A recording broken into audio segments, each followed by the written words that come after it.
Hello everyone. अभी तक हमने section 12 of Indian contract act 1872 तक कंप्लीट कर लिया। आज हम सेक्शन 13 से स्टार्ट करने वाले हैं। तो जो इंडियन कॉन्ट्रैक्ट एक्ट है, it came into force on 1st of September 1872 and this is the 9th act of 1872। आज हम कंसेंट के बारे में बात करने वाले हैं। तो कंसेंट क्या होता है? तो it is based on the legal maxim that is consensus ad idem, which means uh, when someone agrees upon the same thing in the same sense।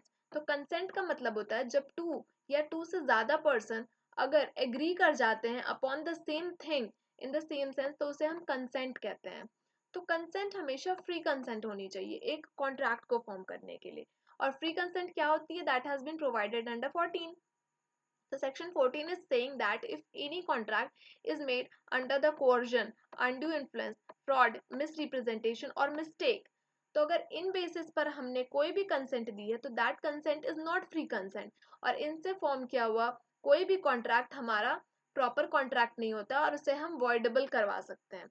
तो ये सारे वर्ड्स की डेफिनेशन हम आगे पढ़ने वाले हैं। So let's start section 15. It is talking about the definition of coercion. Coercion क्या होता है?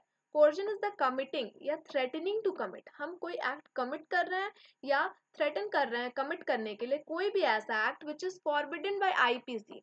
याद रखें, आईपीसी जो है अब वो भारतीय न्याय संहिता बन चुका है। तो भारतीय न्याय संहिता के अंदर अगर कोई भी एक्ट फॉरबिडन बाय लॉ है और वो अगर हम कर रहे हैं, कमिट कर रहे हैं या किसी पर्सन को थ्रेटन कर रहे हैं कि हम आईपीसी से या करेंटली बीएनएस से रिलेटेड अगर कोई भी क्राइम करने वाले हैं और आप हमें कंसेंट दे दीजिए, एक कॉन्ट्रैक्ट हम फॉर्म करना चाहते हैं, तो that will be amount to coercion. या अगर कोई अनलॉफुल डिटेनिंग हो रही है या थ्रेटनिंग टू डिटेन हो रही है, कोई भी प्रॉपर्टी को हम अनलॉफुल डिटेन करना चाह रहे हैं या उस पर्सन को थ्रेटन कर रहे हैं कि आपकी प्रॉपर्टी को हम डिटेन कर लेंगे, या फिर प्रिजुडाइज कर रहे हैं किसी भी पर्सन को या उसकी प्रॉपर्टी को। प्रिजुडाइज करना मतलब डेंजर में डालना। अगर हम किसी पर्सन की प्रॉपर्टी को कह रहे हैं कि हम आपकी प्रॉपर्टी डिस्ट्रॉय कर देंगे, otherwise you have to come with me in contract, तो दैट अमाउंट्स टू कोर्जन। और यहाँ पे इंटेंशन होना चाहिए of causing any person to enter into an agreement. See, हम कोर्जन क्यों कर रहे हैं? क्योंकि ये हमारी इंटेंशन है कि हम सामने वाले पर्सन को अपने साथ एग्रीमेंट में लेकर आना चाहते हैं। तो this is coercion.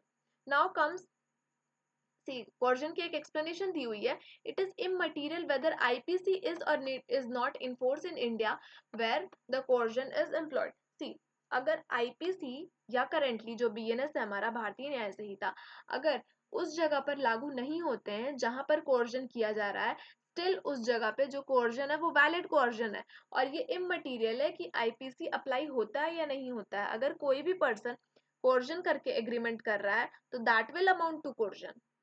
Illustration says that A जो है वो इंग्लिश शिप पर on high seas. High seas का मतलब हो गया कोई भी ऐसा वाटर बॉडी जो कि इंडिया के कंट्रोल में नहीं है। तो इंडिया के बाहर के वाटर बॉडीज के बारे में बात हो रही है, और दैट टू वहां पे इंग्लिश शिप पर ए एक पर्सन है जिसने कॉज कर दिया कोर्जन। बी पर उसने कोर्जन कॉज किया to enter into an agreement. उसकी ये इंटेंशन थी कि बी उसके साथ एक एग्रीमेंट में आ जाएगा by an act amounting to criminal intimidation, और उसने क्रिमिनल इंटिमिडेशन कर दिया जो कि आईपीसी में है और करेंटली बीएनएस में भी क्रिमिनल इंटिमिडेशन को क्राइम माना गया है। और ए बाद में सू कर रहा है बी को for breach of contract at Calcutta. तो यहाँ पे कोर्जन किया उसने on high seize, that to on English ship, और बाद में he is sewing B for the breach of contract at Calcutta. तो ए हैज एम्प्लॉयड कोर्जन। ए यहाँ पे कोर्जन कर रहा है बिकॉज इवन इफ, यहाँ एक्सप्लेनेशन में ये बात कही गई है, even if IPC is not applied on that area where coercion is employed, still that person will be liable for the coercion. तो ये हो गया हमारा section 15। Now comes section 16, that is undue influence. अब अनड्यू इन्फ्लुएंस क्या होता है? Undue influence का मतलब होता है अगर किसी भी पर्सन के पास ये पावर है, वो ये पोजीशन होल्ड कर रहा है कि सम अदर पर्सन को वो अनड्यू तरीके से इन्फ्लुएंस करके उसको एक कॉन्ट्रैक्ट में लाया जा सकता है, तो that is undue influence.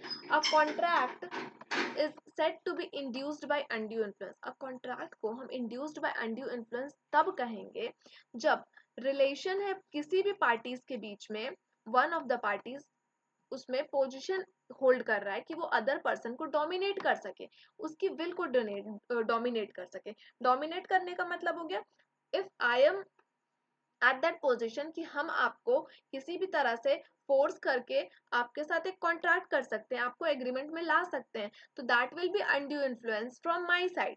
If there is a relationship of a client and advocate, और there is a relationship of doctor and patient, या स्पिरिचुअल गुरु एंड उसके जो स्पिरिचुअल क्लाइंट जो होते हैं, तो उनके जो रिलेशनशिप्स होती है ये सारी अनड्यू इन्फ्लुएंस से अफेक्ट हो सकती है. बिकॉज इन सारे रिलेशनशिप्स में एक पर्सन जो है वो डोमिनेटिंग पोजीशन होल्ड कर रहा है.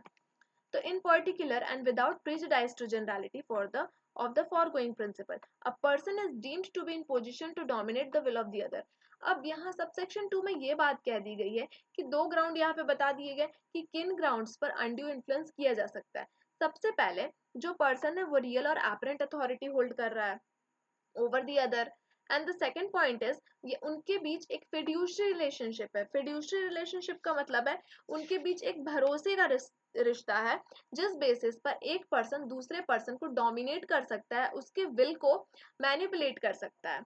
And the next point is saying that where he makes a contract with person whose mental capacity is temporarily, अगर किसी भी पर्सन की मेंटल कैपेसिटी टेम्पररी या परमानेंट बेसिस पर अफेक्ट हो चुकी है बिकॉज ऑफ एज, या उसे कोई इलनेस है या मेंटल या बॉडीली डिस्ट्रेस है, इस वजह से मेंटल या बॉडीली डिस्ट्रेस इन रीजंस की वजह से अगर कोई भी पर्सन की हम अनड्यू इन्फ्लुएंस कर सकते हैं किसी पर्सन को, उसकी कंसेंट हम ले सकते हैं, तो that will also come under the undue influence. Third point is saying that see subsection 3 ये बात कह रहा है कि किस पर्सन के ऊपर बर्डन ऑफ प्रूफ रहेगा. तो burden of proof will always be on the person who is in dominating position. That person has to prove कि मैंने उसे अनड्यू इन्फ्लुएंस नहीं किया है और उस पर्सन ने अपनी कंसेंट देकर या अपनी मर्जी से उसने इस कॉन्ट्रैक्ट में, इस एग्रीमेंट में उसने हामी भरी है. तो this is subsection 3. Subsection 3 is talking about the undue influence के बर्डन ऑफ प्रूफ किस पर्सन पे रहेगा. तो जिस पर्सन के पास पोजीशन है to dominate the will of the other. Nothing in this subsection shall affect the provision of section 111 of the Evidence Act. See, 111 of the Indian Evidence Act is talking about the proof of good faith in transaction where one party is in relationship of the active confidence. See, active confidence जिस भी person के पास hold हो रही है वो person he burden of proof bear करता है. उस person को ही proof करना पड़ता है कि I have not used या I have not misused my power. तो this is section 111 of the Indian evidence act, जो कि अब भारतीय साक्ष्य अधिनियम बन चुका है. We have already completed the playlist of भारतीय साक्ष्य अधिनियम that is under from section 1 to section total 170 in our playlist. You can check out from this channel. Now comes the illustration. सी इसके पहले हम सेक्शन 15 का दैट इज कोर्जन से related एक हम केस भी देख लेते हैं, दैट इज चिकम अमीराजू वर्सेस चिकम शशम्मा. इस वाले केस में ये बात कही गई थी कि थ्रेट टू सुसाइड जो है is coercion. See even if suicide is not an offence under IPC and currently Bharatiya Nyaya Sanhita में भी suicide is not an offence, still कोई भी पर्सन अगर किसी अदर पर्सन को थ्रेट दे रहा है ऑफ सुसाइड, तो that is also a coercion. This has been held in Chikkam Ammiraju versus Chikkam Seshamma. ये 1917 का केस है. With that we have also completed section 16. अब सेक्शन 16 के हम इलस्ट्रेशन देख लेते हैं. तो illustration A is saying that A having advanced money to his son, A ने एडवांस मनी दिया अपने सन बी को ड्यूरिंग हिज माइनॉरिटी, और बी जब बड़ा होता है, जब कमिंग ऑफ एज, तो by misuse of the parental influence a bond from B for a greater amount than the sum due in respect of the advance. See, उसके साथ एक बॉन्ड भरवा लिया गया B के साथ, B that is the child of A, कि आपको ज्यादा अमाउंट ऑफ सम मुझे देना पड़ेगा. तो यहाँ पे A ने अनड्यू इन्फ्लुएंस का इस्तेमाल किया बिकॉज यहाँ पे एक पेरेंट और चाइल्ड के रिलेशनशिप की बात हो गई. तो इस केस में भी अनड्यू इन्फ्लुएंस तो हो सकता है बिकॉज जो पेरेंट रहेंगे वो that will B they will be holding a dominating position. तो इन दिस पर्टिकुलर केस यही हुआ कि जो डोमिनेटिंग पोजीशन होल्ड कर रहे थे उन्होंने इन्फ्लुएंस करके अपने चाइल्ड दैट इज बी को, बी की कंसेंट ले ली. तो यहाँ पे हम लोग कहेंगे कि ए ने अनड्यू इन्फ्लुएंस एम्प्लॉय किया है. Illustration B is saying that A a man enfeebled by disease और एज. सी ए जो पर्सन है वो यहाँ पे डिजीज के वजह से या एज के वजह से वो इंड्यूस हो गया अनड्यू इन्फ्लुएंस से. by B's influence over him as his medical attendant. B was his medical attendant to agree to pay B an unreasonable sum for his professional services. See, और B ने influence करके उसे ये बात कह दी कि you are my medical attendant, तो I am your medical attendant, तो आपको मुझे professional services के नाम पे इतने lump sum amount देना पड़ेगा, और वो unreasonable sum of amount था. तो यहाँ पर B ने employ किया है undue influence, बिकॉज हमें पहले ही पता चल गया कि ए जो है वो डिजीज की वजह से या एज की वजह से इंड्यूस्ड हो गया है. Illustration C says that A being in debt to B, A ने B से डेट लिया हुआ है जो कि मनी लेंडर है उसके विलेज का. उसने कॉन्ट्रैक्ट कर लिया एक fresh loan on the terms which appears to be unconscionable. उसने ऐसे टर्म्स पर एग्री करवाया है ए को जो कि सही नहीं है. तो इट लाइज ऑन बी. तो अब ये बात बी पर आ रही है. बर्डन ऑफ प्रूफ हमने क्या कहा था कि उस पर्सन पर होगा which person is holding a dominating position. तो यहाँ पे बी हो गया. B is the money lender, so he is at dominating position, and कि ये प्रूव करना बी का काम है that the contract was not induced by undue influence. Illustration D says that A applies to a banker for a loan at the time when there is stringency in money market. See, A ने एक banker को loan के लिए apply किया जब market में तंगी चल रही थी. बैंकर ने डिक्लाइन कर दिया, लोन देने से उसने मना कर दिया, और उसने ये बात कही कि अगर आपको लोन लेना है तो आपको usually high rate of interest पर लेना पड़ेगा. ए ने लोन एक्सेप्ट कर लिया. तो इस मामले में अनड्यू इन्फ्लुएंस नहीं हुआ है, जस्ट बिकॉज बी ने, दैट मीन्स जो बैंक है यहाँ पे, तो बैंक ने ऑलरेडी बता दिया कि हम लोग आपको लोन नहीं दे सकते हैं except on a unusually high rate. Unusual high rate of interest हम आपसे लेने वाले हैं बिकॉज मनी मार्केट में स्ट्रिंजेंसी चल रही है. तो ये बात ऑलरेडी ए को पता थी, उसके बाद ए ने एक्सेप्ट कराया लोन को इस सारे टर्म्स पे. तो this is why this is not undue influence. Section 17 is talking about fraud. Fraud की डेफिनेशन है इसमें. तो फ्रॉड जो होता है, फ्रॉड में कुछ फैक्ट्स सिर्फ हमें याद करने हैं. That is from point 1 to point 5. ये पांचों पॉइंट्स हमें याद कर लेना है. This is fraud. सीधी सी बात, ठीक है. तो फ्रॉड में ये बात कहेगी, सबसे पहला पॉइंट है दैट इज अनट्रू सजेशन. अगर किसी भी पर्सन को हम कोई ऐसा सजेशन दे रहे हैं जो हमें पता है वो सही नहीं है, वो अनट्रू है, उसके बाद भी हम सजेस्ट कर रहे हैं अदर पार्टी को ताकि वो हमारे साथ एक एग्रीमेंट कर ले, अपनी वो कंसेंट दे दे, हमारे साथ वो कॉन्ट्रैक्ट कर ले, तो this is fraud. Second point is saying that अगर हम किसी भी तरह का एक्टिव कंसीलमेंट कर दे रहे हैं, किसी भी फैक्ट को अगर हम छुपा लेते हैं, दैट इज एक्टिव कंसीलमेंट. हमें पता है कि ये एक फैक्ट एग्जिस्ट कर रहा है और हमने वो एक्टिवली सामने वाले से वो बात छुपा ली, ठीक है. तो this is also fraud. Third point is saying that हमने प्रॉमिस करा without any intention of performing it. See, हमने प्रॉमिस किया है लेकिन हमें पता है कि हम इस प्रॉमिस को परफॉर्म नहीं करने वाले हैं. That means unintentional promise to perform. This is also fraud. Fourth point is saying that कोई भी other act which is fitted to deceive, हमें पता है कि ये वाला एक्ट जो है that is fraud. And the fifth point is saying that ऐसे फैक्ट, ऐसे एक्ट जिसे लॉ ने ऑलरेडी डिक्लेयर कर दिया है कि दीज एक्ट्स आर, कोई भी एक्ट या ओमिशन, दीज आर फ्रॉड, उसके बाद भी अगर वो काम हम कर रहे हैं to gain the consent of the other party, तो that will become fraud. What explanation is saying that, it says that mere silence जो होता है that is not fraud. General rule है mere silence as to fact likely to affect willingness of a person to enter into a contract is not fraud. लेकिन कुछ circumstance ऐसे हो जाते हैं जहां पर जो पर्सन साइलेंट है उस जगह पर उस पर्सन की ड्यूटी थी बोलने की. if that person has the duty to speak and he remains silent, तो वहां पर फ्रॉड कमिट हो जाएगा. check out the illustrations. illustration से बहुत ही क्लियर हो जाएगा. illustration A is saying that A sells by auction to B. A ने by auction B को एक हॉर्स सेल किया. A को यह पता था कि दिस हॉर्स इज अनसाउंड और A ने B से इस बारे में कुछ भी नहीं कहा. तो this is not fraud because यहाँ पर A की ड्यूटी नहीं थी कुछ कहने की. B illustration is saying that B is A's daughter. B जो है वो A की बेटी है and has just come of age. Here the relation between the parties would make it A's duty.